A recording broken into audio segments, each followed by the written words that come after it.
This is Mary. Welcome to the IHC Craft Room. In today's video, I'm going to show you how I made this St. Patrick's Day inspired clothespin wreath. I'll show you all the materials and all the steps I took to make it. So grab all your things and let's get crafty. For materials, we'll begin with a 14-inch wire wreath ring, some permanent white vinyl, some transfer tape, 3 packs of clothespins, a 7.5-inch wood round, 2.5-inch wired ribbon in dark green and gold. It's important that it's wired so that the bow will keep its shape. Some floral wire, a pipe cleaner or two, acrylic paint in gold, white, and green, and some St. Patrick's Day embellishments. For tools, we're going to need a pair of scissors, some rubber gloves, a paintbrush, a tool to keep the glue from burning my hands, a paint palette, 2 plastic dishes, and a little glue gun. Hopefully this one won't burn off my fingers like the big guy does. I'm also going to need some tools for the Cricut portion of this tutorial, but I forgot to record that part, so you can find the list in the description on this video. I'm going to start by painting this wood round in gold. For this wreath, I really wanted to make my own sign, but if you don't have a Cricut machine, you can easily pick up a St. Patrick's Day themed sign at your local dollar store. They always have some cute ones. Or you can print something out on your printer and glue it down to the wood round. Just make sure to seal it with some Mod Podge or varnish. I ended up doing 3 thin coats of gold paint and 2 thin coats of varnish on this wood round. Let's have a quick look at the wreath ring to determine how many clothespins we're going to need. There are 6 sections on the wreath base, and each section can hold 14 clothespins. Let's do a little bit of clothespin math. There are 6 sections with 14 clothespins per section, giving us an overall total of 84 clothespins. But here's an IHC quick tip. It's never a bad idea to make a couple of extra clothespins in each color just in case one of them breaks. I want this wreath to be mostly white with green as the accent color. So I'm going to add 4 green clothespins to each section, and that means I'm going to need a total of 24 green clothespins. I'll need a lot more white clothespins though to complete the wreath. I'm going to need at least 60.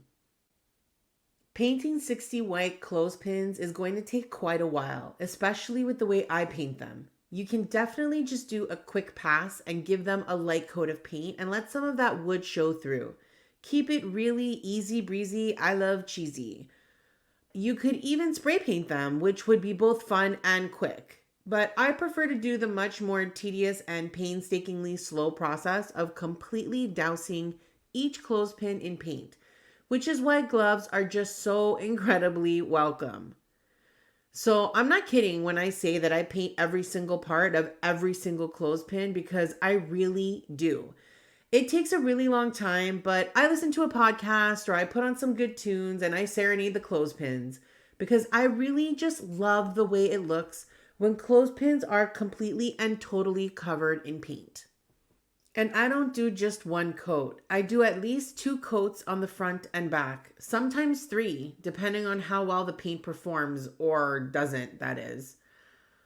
I also paint the tippy tops and the bottoms, which is why I use these plastic plates to hold the wet clothespins, because even if I'm excessive with the paint or I'm just kind of sloppy overall, I'm still able to unclip the clothespins from these plastic plates after they've dried. And that's been a real game changer for me. Now that we have the clothespins under control, let's focus on our gold sign.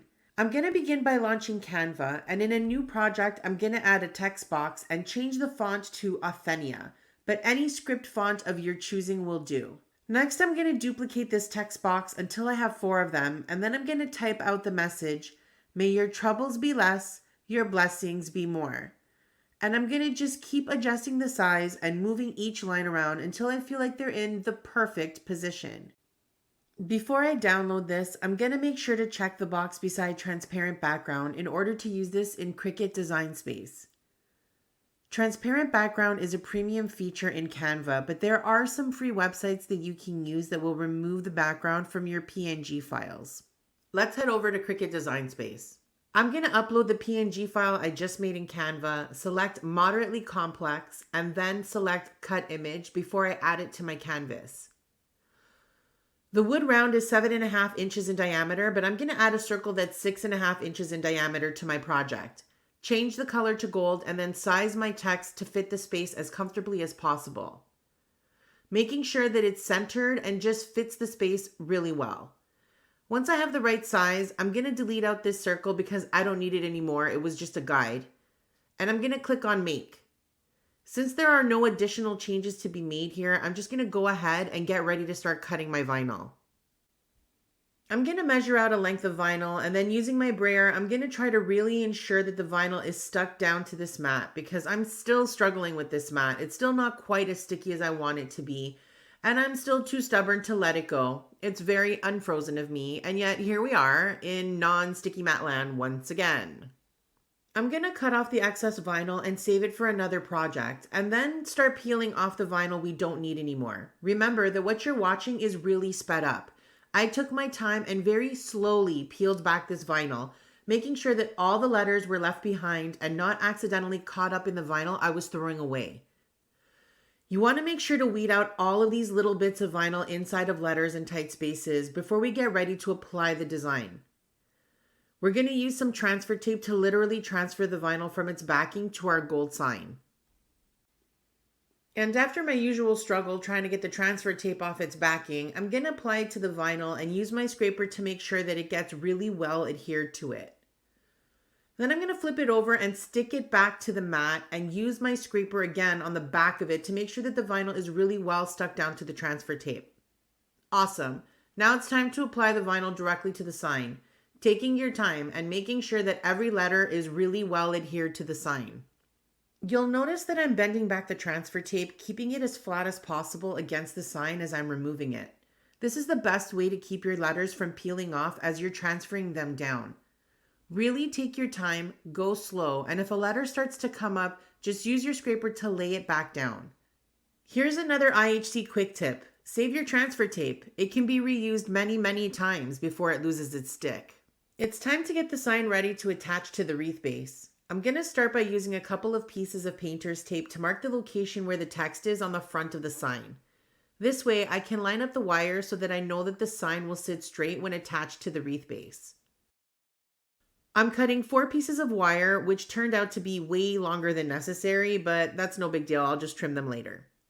Now I'm just going to use a dollop of hot glue, lay my wire flat and straight where we have our tape guide marks, and I'm just going to wait for the glue to start to dry and secure this wire down firmly. This took a little bit of time and patience, and I ultimately added several dollops of glue to each piece of wire all the way across to ensure that it would suspend this sign from the wreath base without me having to worry that it would fall apart. While we wait for the glue to dry, let's start working on our bow. Neither of these ribbons has a noticeably good side, so that makes it even easier since we won't have to keep track of where the good side is. Both sides are pretty. I'm going to line up my ribbon and then start by making one small loop on the left, followed by an equal sized loop on the right. I'm going to use my scissors as a third hand to hold the loops in place as I smooth out the ribbon. I spend a lot of time smoothing out ribbon because if your ribbon is twisted, it will be super hard, if not impossible, to untwist it later when you realize it looks weird. To make our next loop, we're going to use 1 finger width and then cross our ribbon over and do the same thing on the other side. Each row of loops increasing by 1 finger width until we have 4 loops on each side. Now I'm going to secure those loops in place using a pipe cleaner before I cut the ribbon. I'm going to cut a 16-inch piece of each ribbon to use for the tail. I want this tail to be short so that it sits well on the side of the wreath and doesn't get in the way of the sign. So I'm going to cut each piece in half and then dovetail the ends by folding the ribbon in half and cutting the ends off at an angle. Before I line these pieces of ribbon up, bend them in the center, and then using the pipe cleaner on our bow, we'll just tie them on. And then it's going to be time to start fluffing the bow. I'm going to take each loop, separating the green ribbon from the gold ribbon, and make sure that each loop gets fluffed up so that it has a really lovely round shape. Let's get started clipping the clothespins on the wreath ring. We're going to start by clipping a white clothespin to the innermost ring, followed by another white one clipped to the next ring out. We're going to continue clipping clothespins alternating between the first and second ring. Remember, our pattern is 5 white clothespins followed by 4 green ones, and then 5 more white clothespins. Then we start over again with another 5 white clothespins and then 4 green ones, and then we go right back to white again. Ultimately, we want a run of 10 white clothespins in a row, followed by 4 accent green ones, and then another run of 10 white. This is how we're going to get that pop of green in each section. It's time to attach our sign to the center of the wreath. I'm going to start by taking a few of the clothespins out so that it's easier to thread the wire through the wreath frame. And once I have the wires in the right spot, I'm going to make sure to tighten them up. And then I'll flip the wreath back over and line up the wires so that my sign is completely centered in the open space at the center of the wreath. When I'm satisfied with where it is, I'll put my clothespins back in place, and then it'll be time to dress up this wreath. While my glue gun is warming up, I'm going to plan out which of these embellishments I want to use. The biggest determining factor here is bow location. Do I want it at the top, side, or bottom? I've decided on placing it on the left side, so let's secure that first. And once I have the bow firmly secured to the wreath base, I'm going to fluff it up again. Next, I'm going to add some gold to these pots. First, I'm going to use my pliers to clean up these gold coins that have some bits of plastic sticking out of them. Then I'm going to glue some of these felt pots together. They're really quite thin and flimsy, so I'm going to glue 3 of them together just to make them a little bit more substantial. Then I'll flip them over and start adding some glue to the back so that I can glue down some of these gold coins and make this look like a really nice big full pot of gold. Now that that's ready, let's lay out the embellishments that I decided on and get to gluing. Surprisingly, I didn't need to use the finger protecting tool for this project. I wonder if perhaps this smaller glue gun is just a little bit more user-friendly. We shall see in the weeks to come if I'm going to need to invest in any more polysporin. Last, we're going to add some gold coins, just a couple to add a little bit of extra good luck to our St. Patrick's Day wreath. There you have it. Our St. Patrick's Day themed clothespin wreath is ready to shine. Thank you for joining me on this Irish-inspired, beginner-friendly clothespin wreath tutorial. Until next time, may your troubles be less, your blessings be more, and don't forget to subscribe so that we can continue to get crafty together. Toodleloo!